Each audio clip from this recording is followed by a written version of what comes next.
Hello दोस्तों, UP PCS में बहुत बड़ा बदलाव जो है आयोग करने जा रहा है। इसकी शुरुआत अब से नहीं, पिछले 2-3 सालों से जो है तैयारी में लगा हुआ आयोग कि हम इसको पैटर्न को चेंज करें। बीच में इलेक्शन का टाइम पड़ गया तो पुरानी जो सरकार थी उसने हिम्मत नहीं की इस पैटर्न को चेंज करने की। और लेकिन इसकी जो प्रक्रिया है पूरी तरह से पिछले साल जब जो है आयोग ने एक कमेटी बनाई थी, उसके साथ में कुछ लोग जो रिटायर आईएएस वगैरह थे और शिक्षाविद जो थे वो शामिल हुए थे। तो उसमें दो एग्जाम को लेके बहुत बड़ा जो है चेंज करने की बात आई थी। पहला तो जो एग्जाम है हमारा वन रक्षक जो फॉरेस्ट से जुड़ा हुआ जो एग्जाम है, जिसका फॉर्म आ चुका है, निकल चुका है, तो फॉर्म उसके भर भी चुके हैं, इसी वाला एग्जाम जो था उस एग्जाम में परिवर्तन हुआ। और फिर यूपी पीसीएस के जो है मेंस के पैटर्न में चेंज करने के लिए दोनों पे जो है कमेटी बैठी थी। आसानी से एशिया वाला जो था वो असिस्टेंट कंजर्वेशन एग्जाम वाला जो था वो उसमें हो गया, चेंज हो गया है उसमें। पहले उसमें प्री नहीं होता था, अब उसमें प्री हो गया है। ठीक है, तो उसी कमेटी जो लोग बैठे थे उन्होंने उस पर भी रिकमेंडेशन दी थी अपनी, और साथ साथ में इसके यूपी पीसीएस के मेंस के पैटर्न पर भी उन्होंने रिकमेंडेशन अपनी दी थी। ठीक है, तो उसमें बदलाव किया गया कि उसमें प्री भी किया गया, पहले उसमें डायरेक्ट मेंस होता था। दूसरा बदलाव था उसमें कि जो वेटनरी एक सब्जेक्ट था तो वो उसमें शामिल नहीं था, तो वेटनरी जो डॉक्टर होते थे वो इस एग्जाम को नहीं दे पाते थे। ठीक है, अब उनके लिए वो एग्जाम हो गया है, इस साल सबने फॉर्म भी भरा है। तो एक परिवर्तन था जो वो हो गया।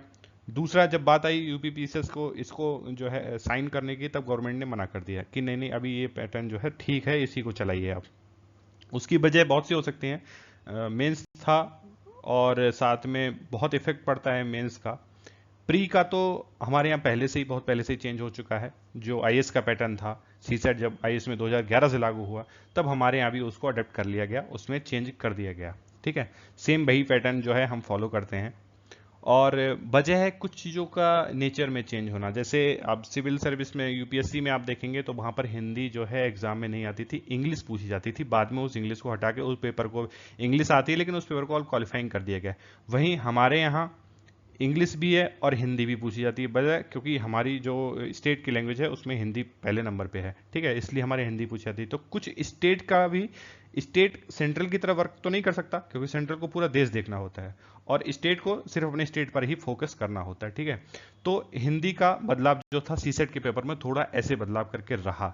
लेकिन अगर बात आ जाए मेंस के पेपर की, तो मेंस के पेपर में जो है ज़्यादा बदलाव बिल्कुल भी नहीं होने वाला है। जैसा कि आज के पेपर में दिया गया है, नए पाठ्यक्रम जो है 2018 से इसको लागू करेंगे, ये आज के न्यूज़पेपर में जो है बोला गया है कि 2018 से हम इसको लागू कर देंगे। और दोस्तों मैं बता रहा हूँ 99% दोस्तों ये हो गया है कि ये पैटर्न 2018 से 100% लागू हो जाएगा। तो जो लोग नए हैं वो अगर कोचिंग ज्वाइन करना चाहते हैं, कुछ भी ज्वाइन करना चाहते हैं कहीं भी, तो वो रुक जाएं। ठीक है, वो इस साल कोचिंग ज्वाइन ना करें। और जो बेसिक बुक्स हैं मैंने बता रखी हैं आपको, कहीं से भी पता लगती हैं, तो आप फोकस करें उन पर, उनको पढ़ें।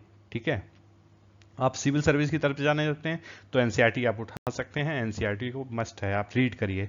आप यूपीएससी यूपीपीसीएस के लिए अगर तैयारी करना चाहते हैं तो जीएस की जो मैंने बुक्स बता रखी हैं आपको, जनरली जो बुक्स हैं वो पढ़े, कोई कोचिंग ज्वाइन ना करें। वैसे आज की न्यूज़पेपर की एक खबर सुन के कोचिंग वालों की बाछें खिल गई होंगी सबकी, सिविल सर्विस जो दिल्ली में कोचिंग खोली हैं जिन लोगों ने, बाद में जिस जिस स्टेट में यूपीएससी का पैटर्न लागू हुआ है सब स्टेटों में जो है जम के कोचिंगें खोली हैं लोगों ने, तो लोग खूब पैसा कमाएंगे अब जम के, ये तो है। क्योंकि अब तक जो पुरानी व्यवस्था चली आ रही थी उसमें कोचिंग की इतनी महत्वपूर्ण नहीं थी, लेकिन आने वाली व्यवस्था में कोचिंग बहुत ज़्यादा महत्वपूर्ण हो जाएगी नए लोगों के लिए। मैं ये नहीं कह रहा कि बिना कोचिंग के नहीं निकाल सकते हो, बिना कोचिंग के तो लोग यूपीएससी निकाल दे रहे हैं अब।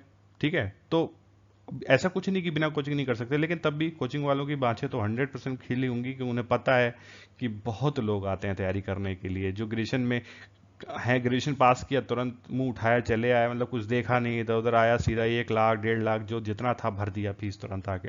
तो वो लोग बहुत खुश होंगे आज की बात को देख के। दोस्तों अगर बात कर ली जाए पैटर्न की, तो पैटर्न किस तरह का रहने वाला है, तो ये पेपर में आज क्या था उसका जो बताया है उन लोगों ने, तो मैंने कोशिश की है कि इस तरह का पैटर्न समझाने की, हाँ कि इस तरह का पैटर्न जो है 2018 में लागू हो सकता है। तो चलिए देखते हैं उस पैटर्न को हम।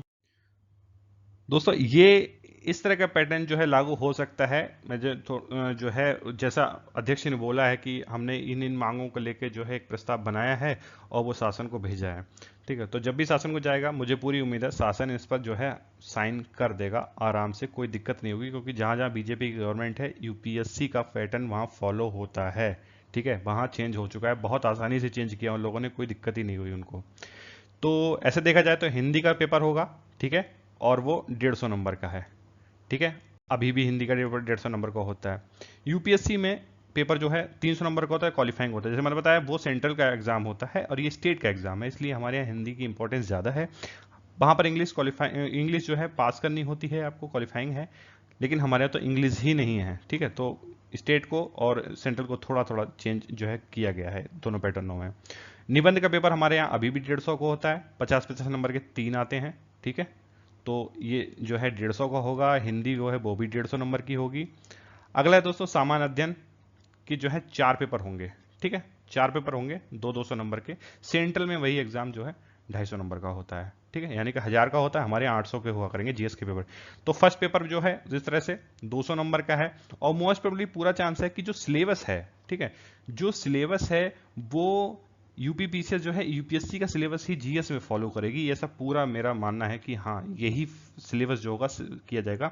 बस चेंज हो सकता है तो नंबर में चेंज हो सकता है, ठीक है, जो कितने नंबर का पेपर होगा इसमें चेंज हो सकता है, लेकिन सिलेबस मुझे लगता है पूरी तरह से वो है जो वहीं का सेंट्रल में जो चल रहा है वो उसी को उठाने वाला है, ठीक है। तो जीएस का पेपर होगा 1, जिसमें हिस्ट्री भी होगी, ज्योग्राफी भी होगी, ठीक है, और सोशल इश्यूज होंगे, सोशोलॉजी वगैरह जो है सारा कुछ इसी के अंदर है। तो 200 नंबर का पेपर ये होगा। सेकंड पेपर जहां राज शासन व्यवस्था है, राज्य व्यवस्था, संविधान है, शासन प्रणाली है, सामाजिक न्याय, अंतर्राष्ट्रीय संबंध वगैरह, ये पूरा आपका जो है आईआर वगैरह जो है सेकंड पेपर 200 का ये भी हो जाएगा। उसके बाद टेक्नोलॉजी हो गया, इकोनॉमी हो गया, इन्वायरमेंट हो गया, फिर आपका जो है आपदा प्रबंधन हो गया, इंटरनल सिक्योरिटी का मैटर हो गया, ठीक है। तो ये दोनों पेपर जो हैं बहुत हद तक जो है करंट पर डिपेंड रहा करेंगे, जैसे यूपीएससी में भी होता है। तो ये पेपर भी 200 नंबर का होगा दोस्तों। अगला है लास्ट में एथिक्स। एथिक्स अमूमन सारे स्टेट में एथिक्स का पेपर होता है ज़्यादातर, तो जहां यूपीएससी का पैटर्न फॉलो हो रहा है तो 200 नंबर का एथिक्स का पेपर भी होगा। यहां पर इन पेपरों में जो है कुछ हद तक जो है परिवर्तन हो सकता है। जैसे कोई ऐसा पैटर्न जो वगैरह यूपीएससी में जो है ना फॉलो हो रहा हो, तो ठीक है, जैसे हमारे यहाँ क्या होता है, जो है अभियोजन अधिकारी की भी पोस्टें रहती हैं, ठीक है, और एग्रीकल्चर की कुछ पोस्ट रहती हैं। तो स्पेशल पोस्ट जो किसी डिपार्टमेंट से संबंधित होंगी तो उसके लिए हो सकता है कि कुछ पैटर्न को जो है उसमें मिला दिया जाए, जैसे मैनेजमेंट, ठीक है, मैनेजमेंट कैसे करना है ये सब हो सकता है, तो मैनेजमेंट को भी पैटर्न के रूप में शामिल कर लिया जाए, लॉ को भी शामिल कर लिया जाए, या किसी और पैटर्न को जो है शामिल कर लिया जाए। लेकिन वो ऐसा नहीं होगा कि बहुत बड़े मात्रा में होगा तो 20, 25, 30 नंबर के लिए होगा।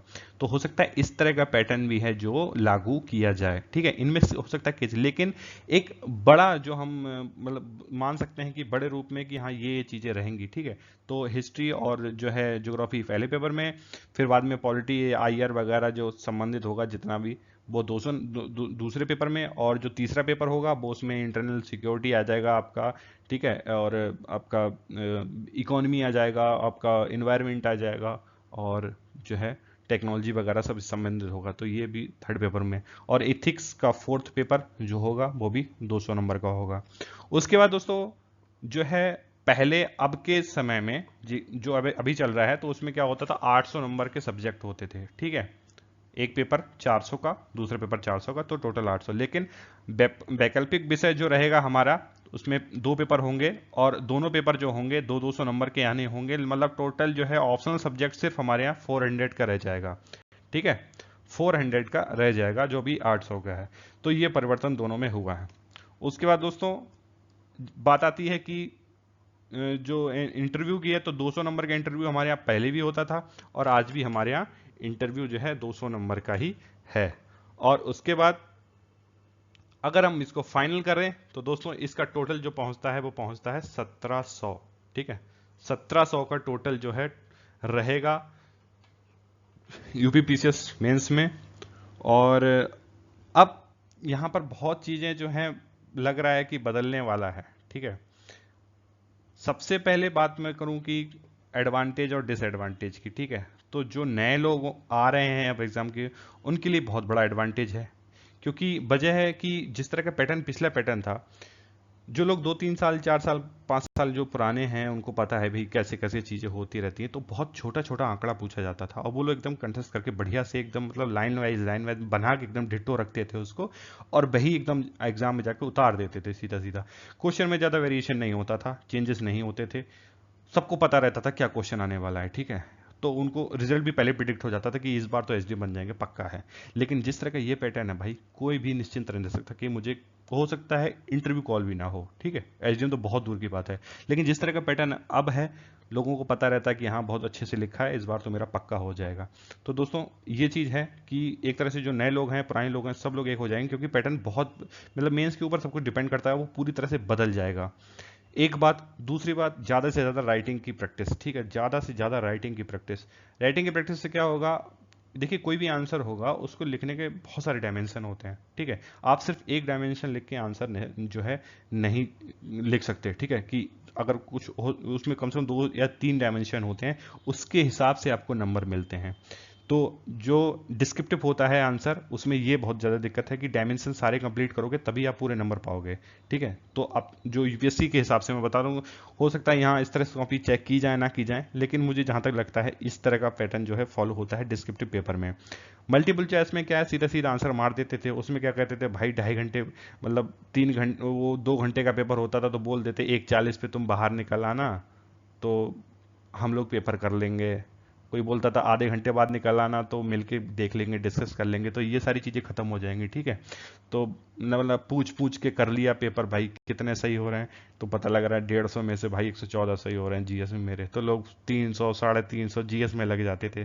तो ये सारी चीज़ें खत्म हो जाएंगी, ठीक है। तो इन सब चीज़ों से बहुत राहत मिलने वाली है। कुछ तो मतलब पूरा ग्रुप बना लिया, ग्रुप बना के पेपर चल रहा है, बढ़िया से हो रहा है, बहुत अच्छे जा रहे हैं पेपर तो इस तरह की चीज़ें जो हैं अब खत्म होने वाली हैं, क्योंकि इनसे पता नहीं किस, जिसको आएगा वो लिखेगा, वो दूसरे को नहीं बताएगा कि भाई इसका आंसर कैसे करके लिखना है मुझे। तो सीधे सीधे ये है कि भाई, और वैसे ये चीज़ है कि किसको फायदा होगा किसको फायदा नहीं होगा। तो सीधे तौर पे मैं बोल सकता हूँ कि भाई पहले जो चली आती थी बात, आज भी है कि वीर भोगी वसुंधरा, ठीक है। आप मेहनत करोगे तो आप पाओगे, आप मेहनत नहीं करोगे तो नहीं पाओगे। और उसके बाद कुछ लोग पूछ जाएंगे अब कि भाई न्यूटन हमारे सामने चेंज कर दिया, मेरा एक ही साल रह गया, मुझे और पैटर्न तो सही है। आयोग अगर माने चीज को 10 साल भी दे दे, उनको कोई दिक्कत नहीं। जिससे 25 साल से नहीं निकला 10 साल में भी उससे कुछ नहीं होना। तो मेहनत आप अगर करेंगे तो बिल्कुल पाएंगे, इसमें कुछ डरने वाला तो है नहीं। पैटर्न चाहे आयोग कुछ भी रख दे, ठीक है, आपकी मेहनत के ऊपर है। पेपर के ऊपर बहुत ज़्यादा फोकस रहिए। और कोचिंगों के लिए मेरी सलाह है कि जो लोग नहीं किए हैं कोचिंग, उनको नहीं पता है तो वो कर सकते हैं, लेकिन जो लोग कर चुके हैं, पता है सारी चीज़ें, तो कोचिंगों के बीच में ना फंसें, क्योंकि वो ऐसा फंसा के मारेंगे कि पहले ही 4 साल से नहीं निकल रहा है, 2.5 साल कोचिंग वाले खा जाएंगे। क्योंकि इस तरह का सिलेबस होगा, कोई भी कोचिंग वाला 2 महीने में सिलेबस नहीं खत्म करेगा। आप अगर अपने ऊपर होंगे तो आप 6 महीने में सिलेबस को आसानी से खत्म कर देंगे, कोचिंग वाले को 2.5 साल लगेगा इसी सिलेबस को खत्म करने में, ठीक है। क्योंकि बड़े नाम होते हैं, बड़े पैसे होते हैं भाई उनके, वो आसानी से काम जो है ऐसे नहीं चलाते।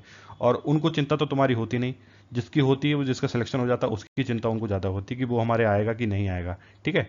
तो दोस्तों बस यही है, इस साल तो यही पैटर्न है, लेकिन नेक्स्ट ईयर 100% चेंज हो जाएगा। बहुत सारे लोगों का जो है कमेंट आता रहता है कि कब चेंज होगा, क्या चेंज होगा।